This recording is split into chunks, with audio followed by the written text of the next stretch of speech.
Hello pro kabaddi fans అందరూ ఎలా ఉన్నారు? దాదాపుగా పీకేఎల్ సీజన్ 11లో 50 మ్యాచ్లు అయితే పూర్తయ్యాయి. ఈ సీజన్లో లాస్ట్ మినిట్ వరకు కూడా ఏ టీం గెలుస్తుందని చెప్పేసి మనం ప్రిడిక్ట్ చేయలేకపోతున్నాము. ఆ లాస్ట్ మినిట్లో మనం గెలుస్తుంది అనుకున్న టీం గెలవట్లేదు. మనం ఏ టీం అయితే గెలవదని అనుకుంటామో ఆ టీమ్స్ గెలిచిన సందర్భాలు కూడా చాలా ఉన్నాయి ఈ సీజన్లో. అలాంటిదే ఈ పీకేఎల్ సీజన్ 11లో ఈ 50వ మ్యాచ్ కూడా. ఈ 50వ మ్యాచ్ అయితే దబన్ ఢిల్లీ వర్సెస్ పుణేరి పాల్టన్స్ మధ్య జరిగింది. ఈ మ్యాచ్ అయితే లాస్ట్ మినిట్ వరకు కూడా పుణేరి పాల్టన్స్ టీం గెలవాల్సింది. లాస్ట్ మినిట్లో దబన్ ఢిల్లీ కేసీ టీం డ్రాగా ముగించుకుంది. ఈ మ్యాచ్లో దాదాపుగా పుణేరి పాల్టన్స్ టీం అయితే ఫస్ట్ హాఫ్లో దబన్ ఢిల్లీ కేసీ టీం మీద 8 పాయింట్లు లీడ్ అయితే ఉన్నది. కానీ సెకండ్ హాఫ్లో మటుకు పుణేరి పాల్టన్స్ టీం ఆ స్కోర్ని నిలబెట్టుకోలేకపోయింది. దబన్ ఢిల్లీ కేసీ టీం ఈ మ్యాచ్ ఓడిపోకుండా డ్రా చేసుకుందంటే దానికి కారణం దబన్ ఢిల్లీ కేసీ టీం యొక్క మెయిన్ రైడర్ అయినటువంటి ఆషు మాలిక్ ఈ మ్యాచ్లో 17 రైడ్ పాయింట్లు అయితే సాధించాడు. ఈ మ్యాచ్లో దబన్ ఢిల్లీ కేసీ టీం తరఫున ఆషు మాలిక్ ఒకడే ఒంటరి పోరాటం చేసి ఈ మ్యాచ్ని డ్రాగా ముగించుకోవడం జరిగింది. ఓడిపోయే మ్యాచ్ని కూడా డ్రాగా ముగించాడంటే దీనికి కారణం ఆషు మాలిక్కే. ఆషు మాలిక్కి సపోర్టింగ్ ఉన్నటువంటి రిమైనింగ్ రైడర్స్ అందరూ కూడా దాదాపుగా ఫెయిల్ అయ్యారు. సబ్స్టిట్యూట్గా వచ్చినటువంటి మోహిత్ 6 పాయింట్లు సాధించి ఆషు మాలిక్కి సపోర్ట్గా ఉన్నాడు.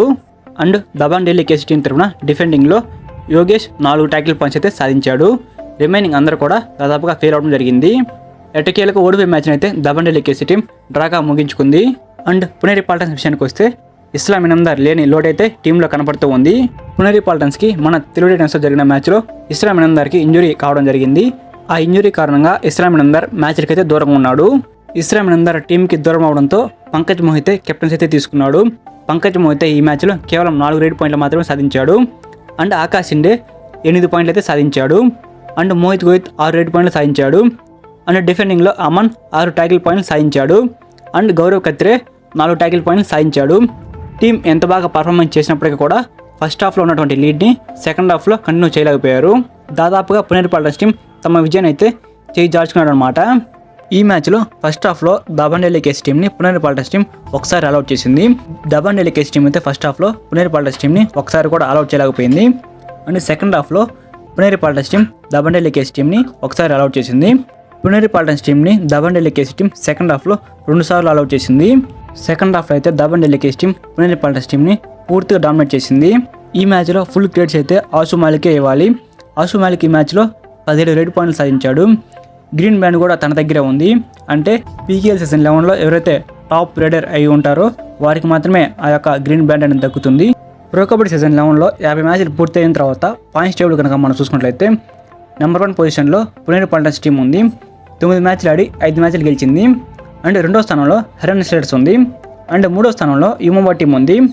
అండ్ 4వ స్థానంలో పాట్నా పైరేట్స్ ఉంది. 5వ స్థానంలో దబన్ ఢిల్లీ కేసీ ఉంది. అండ్ 6వ స్థానంలో మన తెలుగు టైటన్స్ టీం అయితే ఉంది. అండ్ 7వ స్థానంలో జైపూర్ పింక్ ప్యాంథర్స్ ఉంది.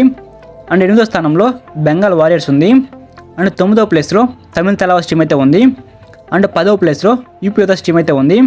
అండ్ 11వ ప్లేస్లో బెంగళూరు బుల్స్ ఉంది. అండ్ లాస్ట్ ప్లేస్లో గుజరాత్ జైన్స్ అయితే ఉంది. గుజరాత్ జైన్స్ టీం ఇప్పటివరకు 8 మ్యాచ్లు ఆడగా 1 మ్యాచ్ మాత్రమే గెలిచింది.